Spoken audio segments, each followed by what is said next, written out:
Welcome, my dear students, once again in this session on modern office practice management. Today we are going to take up paper 4, human resource management, with special reference to selection. So when we talk about human resource policy as well as manual, after recruitment, the most important thing is selection. So when we talk about today's session, what will be the focus of today's session? We'll try and look into the concept of selection. We'll try and look into the process of selection. We'll look into concept of employee welfare, which is gaining a lot of importance in 21st century. What are the different types of welfare activities companies are taking in hand in 21st century? That will be also our talking point today.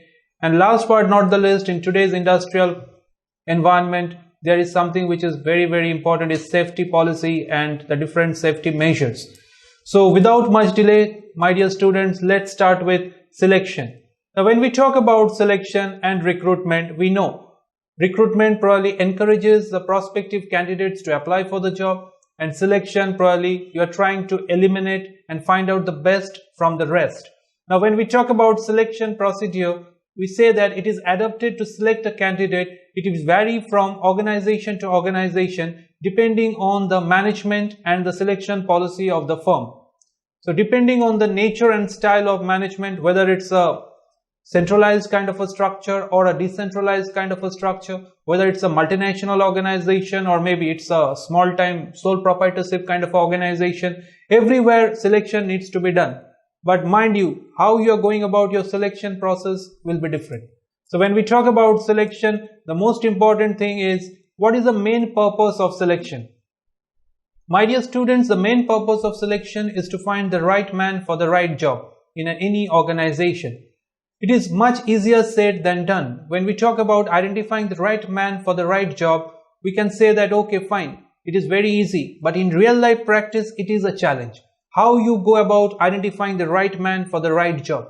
And it itself is a challenge and which HR manager needs to tackle. So when we talk about purpose of selection, this happens to be the most important purpose of selection.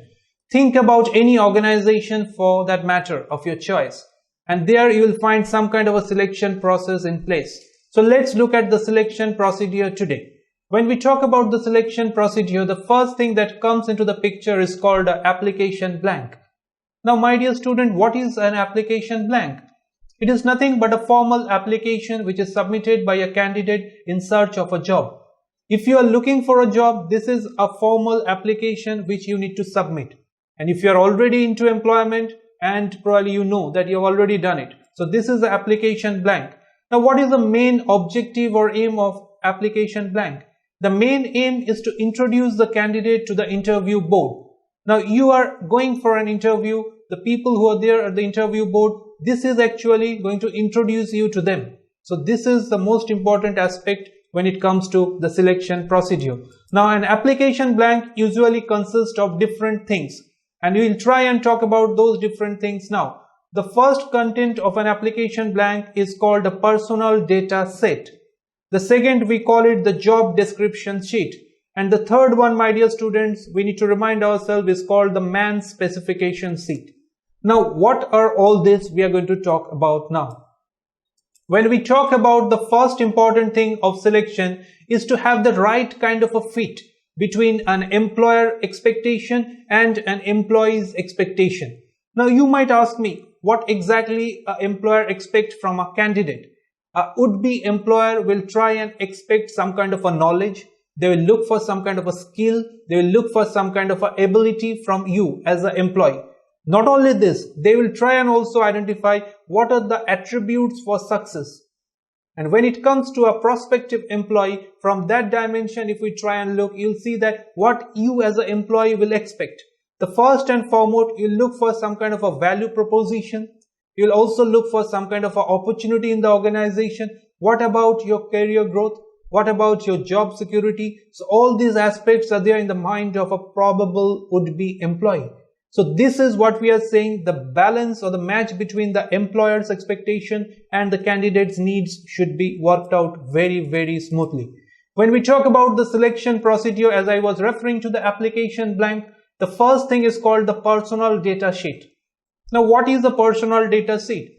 It should be filled up by the candidate. So when we talk about the personal data sheet, it contains questions seeking information about all possible personal data about the candidate, which are considered essential for the job. Now, by the name itself, you can make out what exactly are the information you need to give in a personal sheet. After you give those information, the next important thing in the application blank is the job description sheet.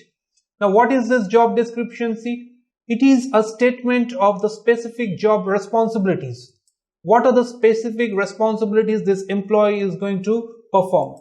It talks about activities, it talks about your authority.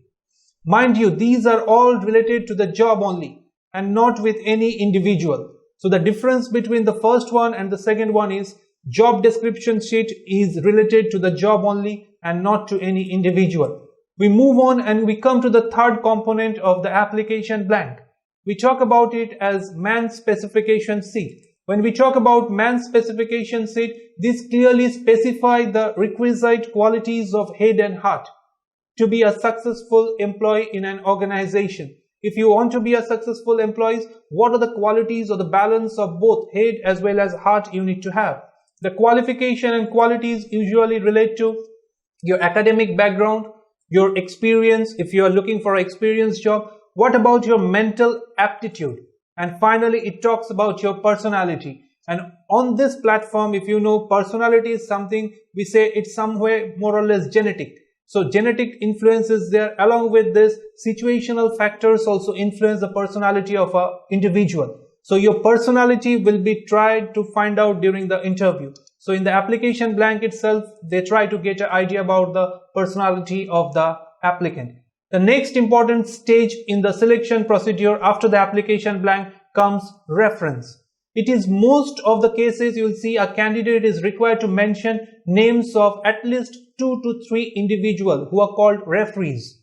Now it relates to educational qualification, it talks about your experience, it talks about integrity or character of the candidate. Now mind you, these people who are acting as referees should not be connected somewhere in a personal level.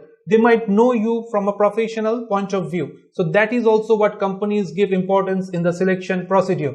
The referees are often requested to send confidential report about the candidates without the candidate being aware about what the referees are actually writing about them. So this is nowadays, a lot of things are happening in 21st century. Mind you, if you are even going for higher education abroad, a lot of foreign universities, you know, they talk about getting a LOR from people who know you in a professional capacity. Now what is this LOR? We talk about a letter of recommendation, which will probably give a good idea about the candidate. So these are all things which are very important in the selection procedure. The third stage in the selection procedure happens to be personal interview. And when we talk about personal interview, it is one of the most common as well as important stage in the selection process. Now it is used to eliminate misfit or unfit candidates. Now there are different companies, there are different organizations who have different kind of ways and means of conducting the personal interview.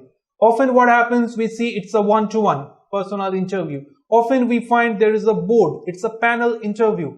There are a group of maybe board member who are sitting across the table and interviewing a candidate. So personal interview can often get into the level like having a little bit of a pressure or stress on you, which is called a stress interview. So all these techniques are adapted depending on what the job profile and what the company where you have applied for. The next important thing is the personal interview. Under this, what happens, basically communication skill of the candidate is tested. Not only the communication skill in terms of your verbal and written communication, but in terms of your listening skill.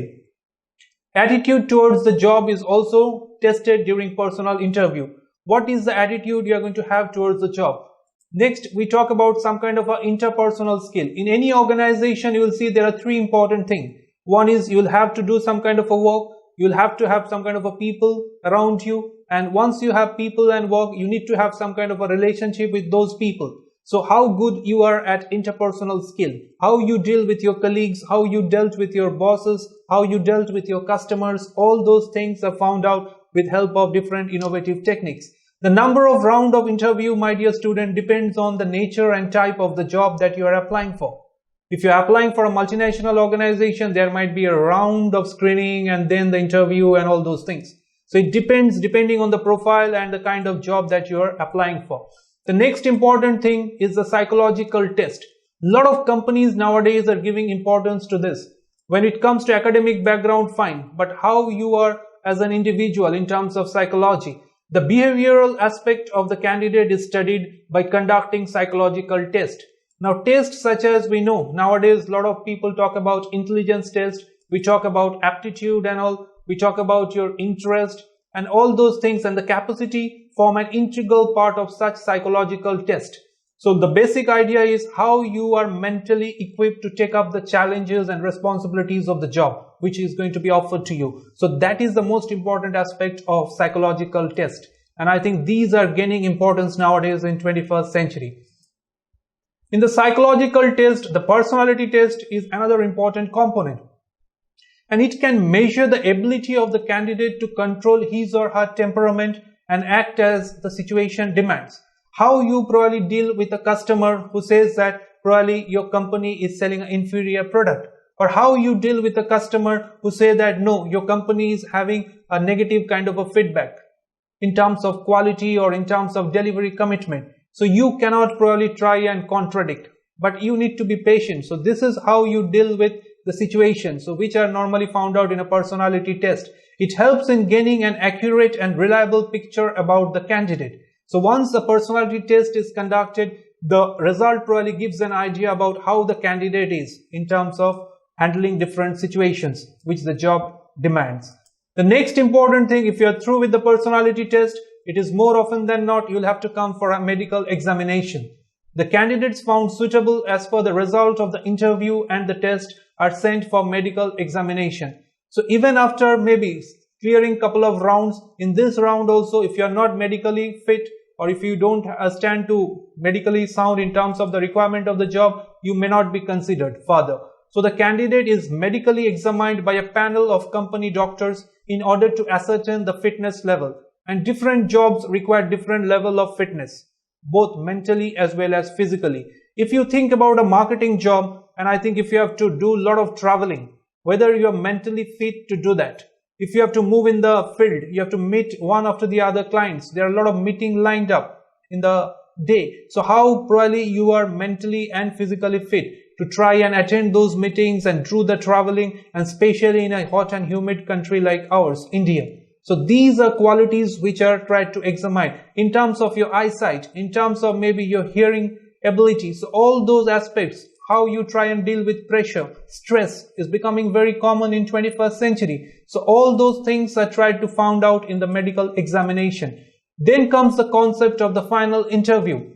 The candidate found suitable as per the result of the interview and the test or medical examination are called for the final interview.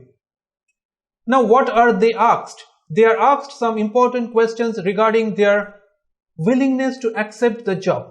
So in the final interview, a prospective candidate might be asked whether you are willing to accept the job that has been offered. The terms and conditions of the job to be explained during the final interview. So these are important stages in the selection procedure.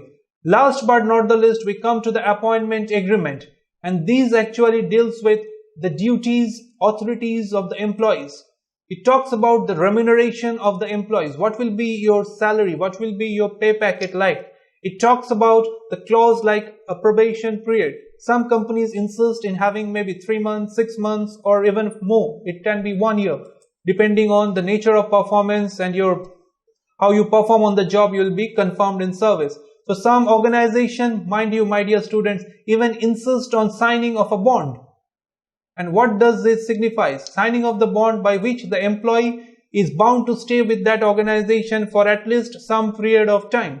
Once you are recruited, you cannot just leave at your sweet will. So there is a bond in place. These are now gaining importance in 21st century. So with this, the idea of selection and the maybe steps which are there in selection process, we move on to employee welfare.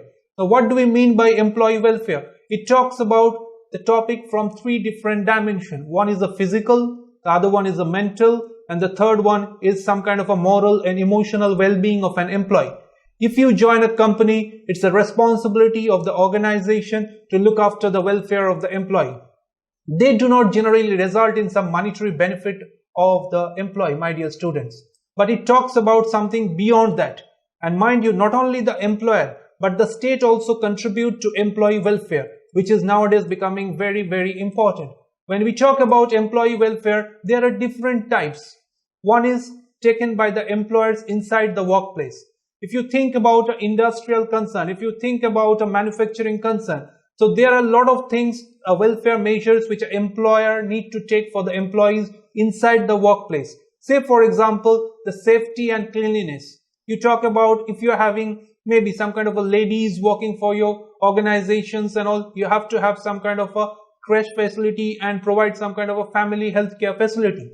You have to talk about something like housekeeping. You have to take care about sanitation and cleanliness of the workshop where your workers are performing day in, day out. So these are certain measures, some steps which are to be taken care of. And at times some kind of indoor games and recreation facilities to be provided. So these are in books in ideal conditions. And workman's safety measures happens to be very, very important. So when it comes to employee welfare, we talk about not only inside the workplace but outside also. Housing complexes. We talk about education for workers' family. And I'll try and give an example. There are many. You talk about big industrial houses like the Tatas. You talk about Exide Industries. They have their factory at Haldia, the Exide industry. And if you look at the Exide industry factory at Haldia, you'll see that the development has happened around that particular factory. So this is what we are talking about outside the workplace. They have some kind of a facility for education for their workers' family.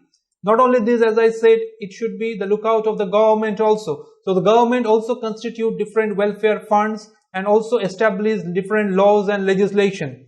And at times it is also undertaken by trade unions. And they get into something called social and cultural association. And there are legal assistance also provided to the employees if required. And also some kind of a training program. So employee welfare, we can see it's an all-round activity. Not only just the employer, but also the government, the trade unions, everybody is involved in it. When we talk about this, the safety policy comes next, which is very, very important. We came across selection. We saw how probably you need to select the right person for the right job. We talked about employee welfare measures. Now, students, we are going to have a look about safety policy. There are different principles that guide the safety policy. The first one, importance of safety in the enterprise is above anything else. Now, your organization, if there is some kind of a mishap, some of the employees probably suffer some accident. So then the next day, the press and the media will be after you. So safety should be something which is very, very important. Safety will take precedence over some kind of a time. It's not the urgency, but the safety that is also important. It involves all employees in department and implementation of safety procedure. And last but not the least, all safety regulations will be compiled in true spirit, not only in books, but it should be really in terms of practice. So dear students, I think today's session, we got a little bit of an idea about the most important thing, the selection of an employee. We had a look into welfare measures and above all, the safety provision, which is very, very important in today's context in industrial undertaking. So thank you once again. Hopefully next time when we meet, we'll try and talk about something else. Thank you.